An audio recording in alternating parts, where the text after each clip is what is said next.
The Heisman Trophy is no longer just a bronze statue. In the modern NIL landscape, it is an immediate IPO for the winner's personal brand. Enter Fernando Mendoza. He didn't just become the first quarterback to win the Heisman at Indiana University. He captained a historically mid-tier program to a 13-0 perfect season. We are breaking down the financial mechanics of this win, moving past the feel-good sports story to analyze the estimated $8 million immediate valuation spike. Today, we perform a forensic audit of his 5 revenue pillars and explain why his business degree might be his most dangerous asset. To understand the money, you have to understand the specific market dynamics at play here. Start with the Indiana factor. If a quarterback at a blue blood like Alabama or Ohio State wins the Heisman, the market shrugs. It's expected. It's priced in. But a Heisman at Indiana creates a massive scarcity premium. This is a program that hasn't seen a conference title since 1967. By ending that drought, Mendoza became a unicorn. Advertisers will always pay a higher premium for firsts than they will for nexts. He currently owns 100% of the market share for Football Glory in Bloomington, a monopoly that drives up the price of admission for any sponsor wanting a piece of the action. And you have the perfect season multiplier. Leading a team to a 13-0 record and a Big Ten championship escalates his value far beyond individual statistics. In the corporate endorsement world, brands pay for winners, not just yardage.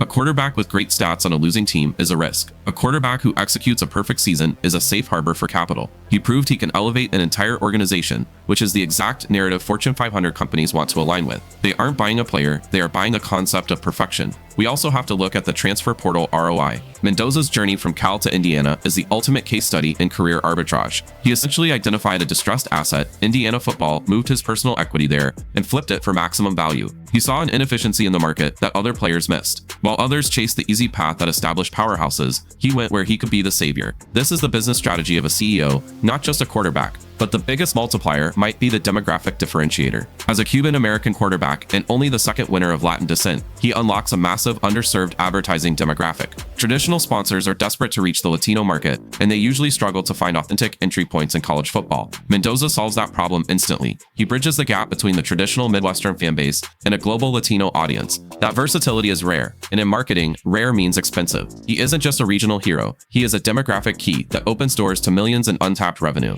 Now that we understand the market forces, let's look at the hard numbers. Let's open the books. To get to that $8 million valuation, we have to audit the specific revenue streams. We are looking at 5 distinct pillars that make up the Mendoza portfolio, and each one operates with a different set of economic rules. Pillar 1 is national brand endorsements, which we project conservatively between $2 million and $4 million.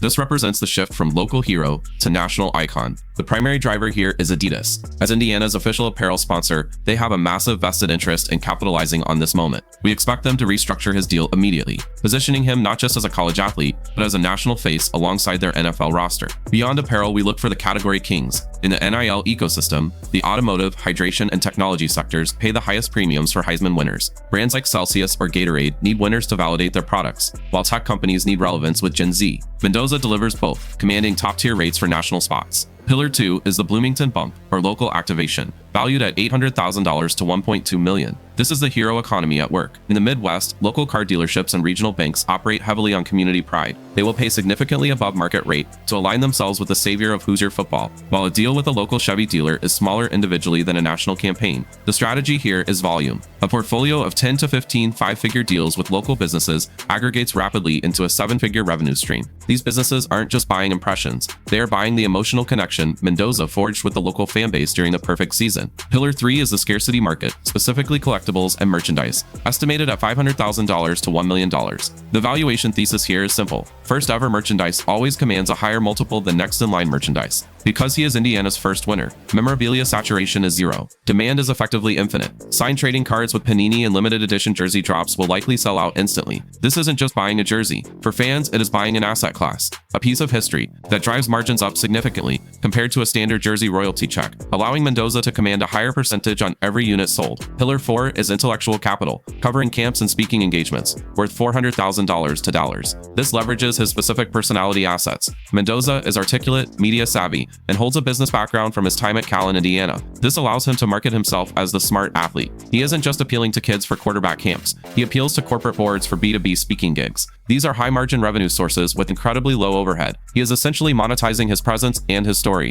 offering a leadership product that corporate sponsors are eager to buy for their internal conferences. Pillar 5 is media and equity ventures, projected at $300,000 to $600,000. This is the modern play. Appearances on major podcasts monetize immediately through revenue shares. But the smarter move, and one we expect Mendoza to make, is the equity play. Instead of taking cash for a one-off post, he has the leverage to demand percentage stakes in emerging wellness or tech brands that want to ride his wave. He trades endorsement for ownership. The numbers are huge, but the real money is made in the strategic timing. Let's compare Mendoza to recent giants. Caleb Williams dominated the Los Angeles market, and Travis Hunter capitalized on versatility hype. But Mendoza wins on the underdog narrative. In consumer polling, the underdog story consistently outperforms pure dominance because it feels attainable. Brands know consumers buy products from people they relate to, not just people they admire. Mendoza isn't just a winner, he's the guy who beat the odds. And that narrative sells soap, cars, and software better than pure talent ever could. He has the leverage to dictate terms. This brings us to the NFL pay cut reality. We have to look at the cold hard math of declaring for the draft versus returning for a victory lap. As a prospect, Mendoza projects as a mid-round NFL draft pick.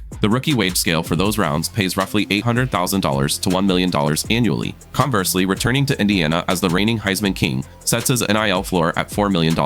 Entering the NFL right now is literally a 75% pay cut. It makes zero financial sense to trade a CEO-level salary in Bloomington for an intern-level salary in the NFL, where job security is non-existent. This creates a scenario we call golden handcuffs. Indiana's NIL collective understands the leverage here. To prevent him from leaving, they will likely offer a retention bonus that rivals or even exceeds the signing bonus of a second-round NFL pick. They are essentially buying his loyalty to keep the program relevant, knowing that without him, the brand value of the entire university takes a hit. It is a bidding war, and right now, the college boosters have deeper pockets than an NFL franchise restricted by a rookie salary cap. For the executives watching, the real lesson here is about equity. Smart management right now isn't about grabbing cash, it's about structuring long-term equity deals. The strategy should be to take lower upfront fees from emerging brands, think tech startups or hydration beverages, in exchange for equity stakes that vest after he leaves college. This bypasses immediate NCAA, NFL conflict rules while building a portfolio that grows with the companies he endorses. He shouldn't just be an ambassador, he should be a shareholder. Finally, look at the 10-year horizon. This specific moment sets up a post-career platform similar to Tim Tebow or RG3.